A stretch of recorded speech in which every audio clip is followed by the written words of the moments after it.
Islamic vision of peace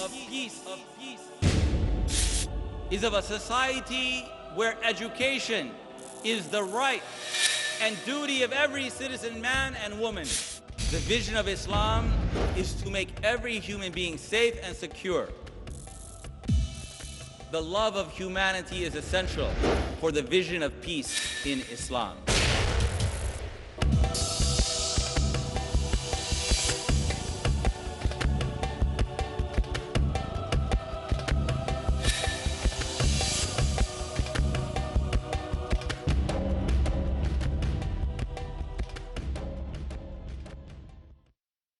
Usury, riba, is a means of depriving the poor and needy of the fruits of their labor. Those people who are the engine of the economy, who work, invest their money, open a business, small or large. They take a risk every day. You work hard in your business. Whether you're rich or poor, it doesn't matter. You take a risk. You never know how much profit you're going to make. But the men who control the international financial system, from whom people must borrow money, capital, they do no labor or work, and they have a guaranteed income. It doesn't matter who you are. You could be a billionaire. You could be Bill Gates, chairman of Microsoft. When that man went to establish his company, he had to work very hard. He didn't know whether he would succeed in business or fail.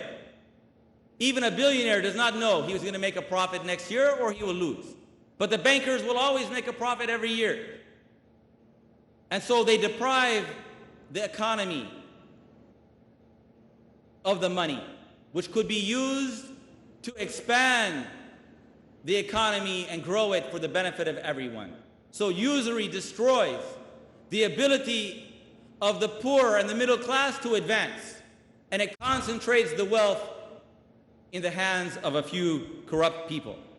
The economy must be protected against inflation, cheapening of the value of money, so that you work very hard and your money is worthless and you cannot buy basic goods and services. It is our responsibility, and it is the vision of peace in Islam, to establish an economy where everyone works to achieve whatever they can achieve, and they have the rights to their own money that they have earned, but they cannot deprive others of their rights. But we must cooperate for the good of everyone in the society. The goals of Islam, the vision of Islam, is Fathun Mubin, a clear triumph and victory for all humanity.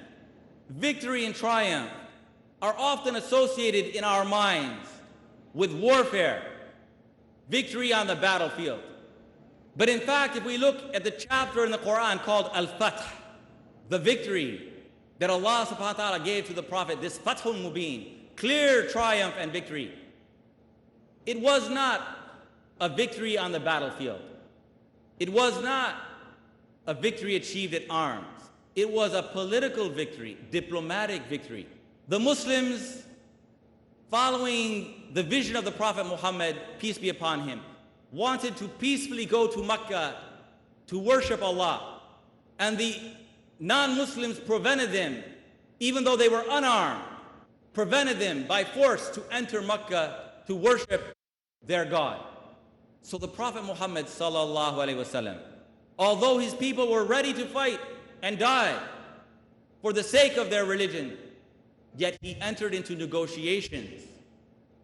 He compromised with the unbelievers, and he signed a treaty with them, a treaty of peace, that the Muslims will be allowed in the next year to visit Mecca and worship there. And in that treaty, he made many compromises with the unbelievers. And it was through that treaty that Islam had a political triumph, because that treaty enabled the non-Muslims to visit Al-Medina. And Al-Medina was the model of Islamic civilization. So this treaty is called Treaty of Hudaybiyah. You can look that up in books of the biography of the Prophet Muhammad. In that treaty, it allowed the Muslims to visit Mecca and the non-Muslims to visit Medina. So they visited and they saw the beauty of the peaceful vision of Islam realized in that city, and they embraced Islam. So because of that treaty, Islam grew to great strength in numbers, and they were able to go back in the future to Mecca, and Mecca surrendered peacefully without bloodshed and was purified of the idols that had been established in the sanctuary of Allah's Prophet Abraham, peace be upon him. This is the vision of Islam for a peaceful triumph, a victory for all humanity, that Muslim and non-Muslim may be able to speak together, to interact, to coexist, and that Muslims will establish their community upon the Prophet Muhammad's vision, sallallahu alaihi wasallam. And when people see that we are living Islam the way it was lived at that time, God willing, inshallah, embrace Islam, afwaja, in droves and in hordes. May Allah Almighty, through His grace and mercy, enable us to realize Islam's vision of peace in our world today. Barakallahu feekum. May Allah bless all of you. Wassalamu alaikum wa rahmatullah. Jazakallahu khaira, Sheikh Ammar Amonette. I think we're truly blessed to have such great speakers such as himself amongst us. We will now have, inshallah, a question and answer session where you, the audience, have a chance to ask the Sheikh whatever you wish. That's on topic. We will have 3 mics, one at the front, one at the rear, and one for the sisters. As always, we do give a preference of questions for non-Muslims. So if you are a non-Muslim and you wish to ask a question, contact one of the volunteers and they will put you to the front of the queue. Please do make sure that your questions are on the topic at hand, and keep your questions short and concise. And we will only allow 1 question at a time.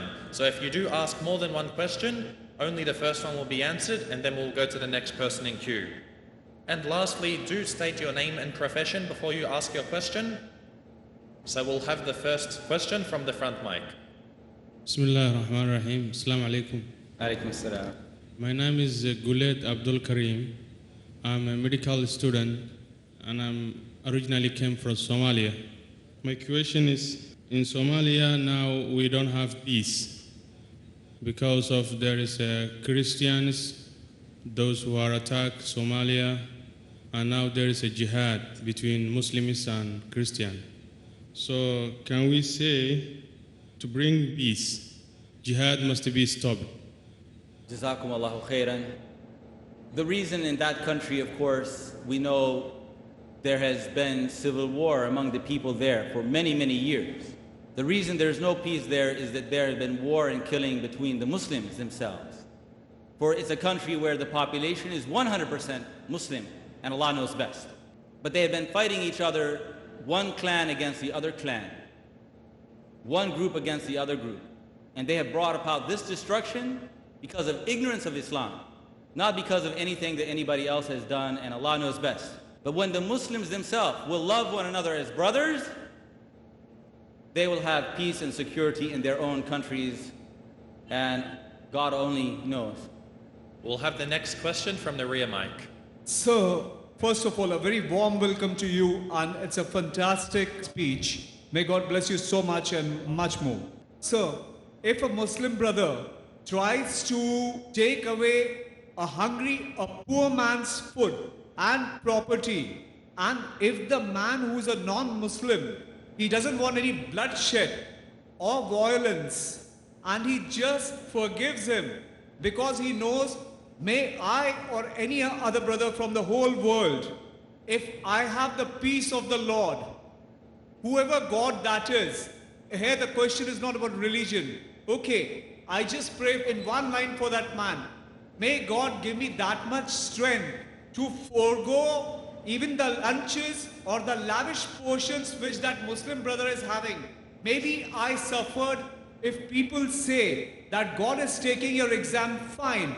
But I believe that we as a people of the nation anywhere, we should make our foundations that strong that God gives us the strength to stand on that day. whether in poverty or hunger, or if we cannot fight for our rights with that Muslim brother who's enjoying from many years, who's enjoying the lavishness of education, the lavishness of his portion.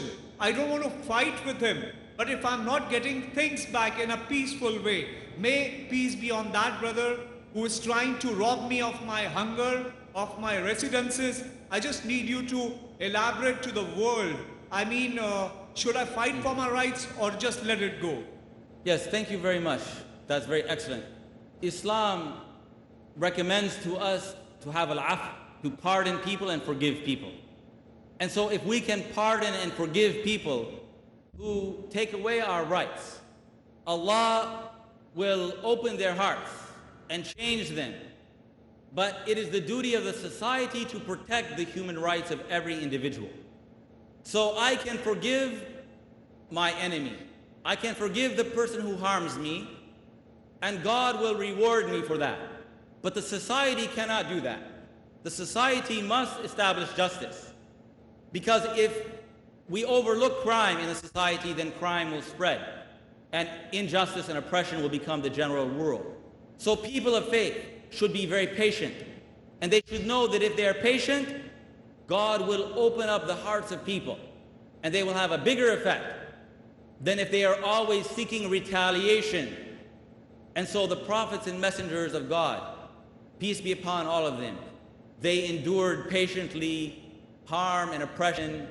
Every kind of evil was directed against them, and they did not respond except with forgiveness and patience. So we should be patient, and we should love humanity and forgive as much as possible. Wonderful, brother. Thank you very much. It's blessed to listen to you. Thank you so much. We'll have the next question from the sister. Assalamu alaikum. My name is Fatima. I am studying in junior college. My question is, should establishment of peace to security and ordinary citizen life be given priority, or should we aim at eradicating corrupt forces and immoral practices from the society, keeping in mind the present world scene where lives of people are insecure and corruption and immorality are widespread? Jazakallah. Barakallahu feekum. May Allah Almighty bless you. The question is about, should we prefer protecting individual rights or the goals of the community as a whole? The society has large goals for the general population, but the prophets and messengers, they always started on the level of the individuals. First, they talked to the nearest people, their friends and neighbors, then the people nearby, outward and outward. So the message of Islam is universal for all humanity, but it has to start at the level of the individual. Societies are only made up of individuals. So we must emphasize the dignity of every human being, educating them and modeling for them the right standard of behavior. From that, you will achieve a just and fair society. You cannot implement it from the top down. Everybody who has attempted to establish a just and fair society from the top down has failed in all history. But it must be made up of dignified, educated, and enlightened human beings to be successful, and Allah alone knows. Thank you so much for your question. Jazakallah. Next question from the rear mic. Assalamu alaikum. My name is Sarosh Sheikh. I am the IT professional. I wanted to ask, as a general, how we can all stand together and convey to the world, boss, this, we Muslims require peace all over the world. And formally, we wanted to communicate this to the entire world, US and its allies, that we don't want any violence in the world, and we love peace. Of course, that is our duty, is to convey this message. That was the duty of the prophets and messengers, al-balagh al-mubin, to clearly convey the message. So we have to use every opportunity, every technology, every opportunity, every forum of media to convey this message to people. And we have to be fair. If we want to stand up for the rights of Muslims who are oppressed throughout the world, we have to be fair and we have to condemn Muslim oppressors as well as the non-Muslim oppressor. We can't be seen as hypocrites, but we have to use our voice. Many people throughout the world do not have the freedom to speak out. So if we are blessed by Allah to have that freedom and ability to speak, it is our requirement to do so. Some of us can speak to their neighbors, their co-workers. Others of us may be able to speak to millions of people on satellite television or through the internet. But we have to use every means. Today, this is called the age of communication. Free communication that were not available in my lifetime are now available. Whenever there is freedom of communication in the world, it gives the victory and success to Islam, because Islam is primarily communicating this message to humanity.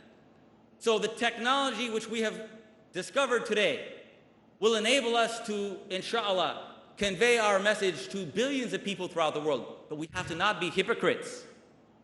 Why were the Sahaba, the companion of the Prophet Muhammad, peace be upon him, why were they given such great success and victory? They did not want something for themselves. They did not go out and say, let's conquer the people so that we can exploit them. We will be kings in the earth.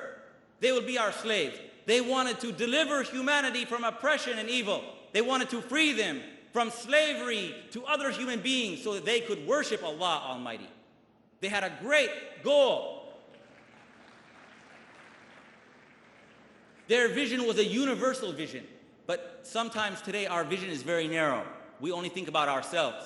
We think of ourselves as a group, when actually we have been given a beautiful responsibility, and we should do whatever we can to achieve this. If every one of us works for this goal with whatever limited resources we have, Allah will give us that great success that we can't even imagine. Thank you so much, brother, for giving me the opportunity today to talk to you. Assalamu alaikum. The next question from the sister. Assalamu alaikum. My name is Asya Khan. I'm a medical student. My question is there a model Islamic society anywhere in the world? Where is it? And if no, why not? Thank you, sister, so much for that. Of course, we know that Islam today exists in dusty books which are on the shelves in libraries, and it exists within the hearts of many, many pious people. But you will not find a model society anywhere in the world which exemplifies the highest ideals of Islam. And the reason is very complicated. It's a long history. But Allah Almighty has promised us in the Quran that we cannot claim to be Muslims and believers without enduring tests and trials. So we are being tested and tried by Allah.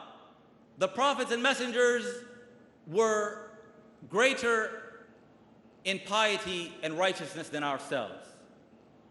Many of them endured their whole lives and were rejected by everyone. Some of them had one or two or a handful of followers, despite their great sacrifices. So we cannot expect we will always have success and victory.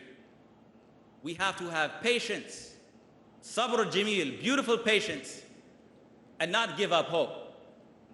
We can have a model society. We'll never have perfection because we are all human beings. We are not going to ever be perfect.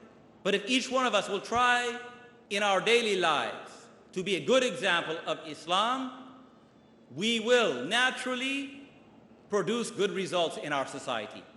Either the results will be humble or they will be spectacular, but that is by the will of Allah alone.